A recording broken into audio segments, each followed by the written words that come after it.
Aries season is now here, so buckle up, strap in. Let's see what the cards have in store for us this week. Hi, I'm Emma. I'm your spiritual reader, and each week I plan to give you a collective message based on the cards that come through. I also give you any updates regarding human design transits as well. So I encourage you to interpret interpret the cards in your own way, and I love to know your interpretation, so please drop them in the comments so I can have a look. Okay, first card. So our first card we have is the Ocean. Now the Ocean card usually comes up when we feel emotional, and there has been quite a lot of kind of fear going on recently in the media.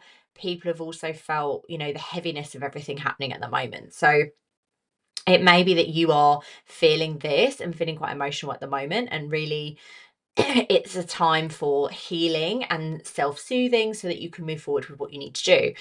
The Ocean card also usually comes up when we are due a holiday or some time with like fresh air, getting into nature. And for me, I am going on holiday in a few days, so it's definitely relevant for me.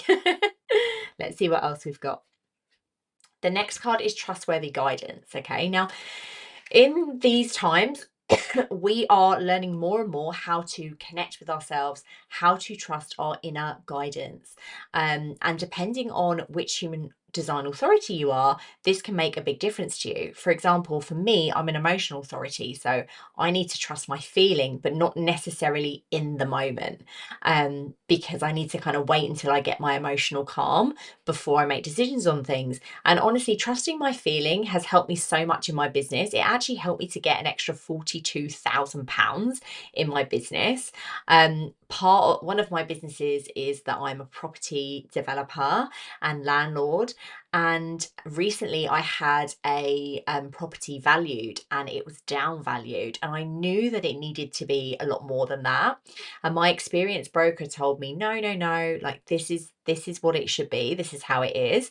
But I just had a feeling that I could do more and get more. So I went to another broker. They told me the same thing. They said, no, no, no, it's fine.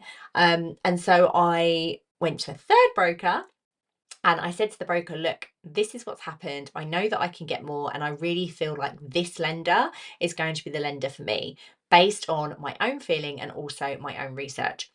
Anyway, the broker used that lender, and I managed to get a better valuation, and got £42,000 extra into my business. So knowing your authority and knowing when to, how to trust that and how to connect with that can really, really help you in your life and also in business as well, or your career, depending on, if you've got business or not.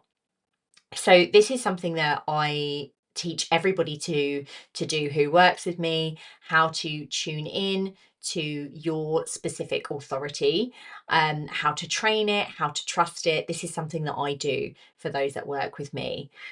And then the next card is Cleanse and Detoxify. Okay, so there's still quite a lot of kind of emotions and cleansing that needs to happen this week. So even though we have gone into Aries and we've got the fire and we're kind of, feeling like we need to go with things, the cards are telling us that actually we really need to just pause a second, have the plans, have the actions ready to go, but just clear up a couple of things first. And we've just had a full moon. So a lot of that full moon was about releasing and cleansing and clearing. So off the back of that, there may be a little bit more that needs to be done before you move forward with things. So really think about where in your business or where in your life needs a little bit of cleansing and detoxifying right now. Where can you trust your inner knowing a lot more? And what do you need to do in order to trust that more? And where are you feeling kind of not balanced right now, and what can you do to support that? And just a reminder about some of the transits that are happening this week. We are still in the gate of shock. We went into that transit on Saturday, and what the gate of shock tells us is very much what the cards are coming up with. Actually, it's about, not kind of going all guns a blazing straight away, and actually using the more careful approach, just to save you from kind of going into something that may not necessarily be the right thing for you. So don't feel pressured to make these big moves just now, because actually, again, the cards are saying it, and so is the gate at the moment saying it, that although we might feel a push to go with the Aries, just kind of give it a little bit of time to land. Don't feel pressured to do all these big moves just yet. Have them kind of written out, ready to go, so that when the time's right, you will know and you can go from there. But trust that inner knowing that you have.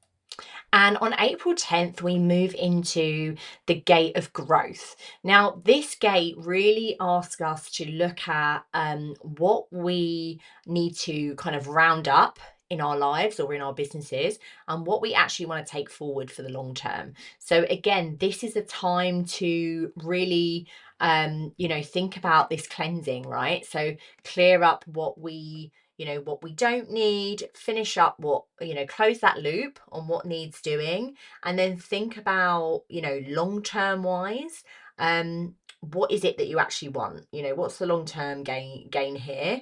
And think about what is, what's realistic, and thinking about what, actually think about what it is that you need, and what you want. Don't kind of um force yourself down a path that you're not going to be able to deliver on, because it's not going to be right for you. Okay, so it needs to feel good for you in order for you to kind of go in on it.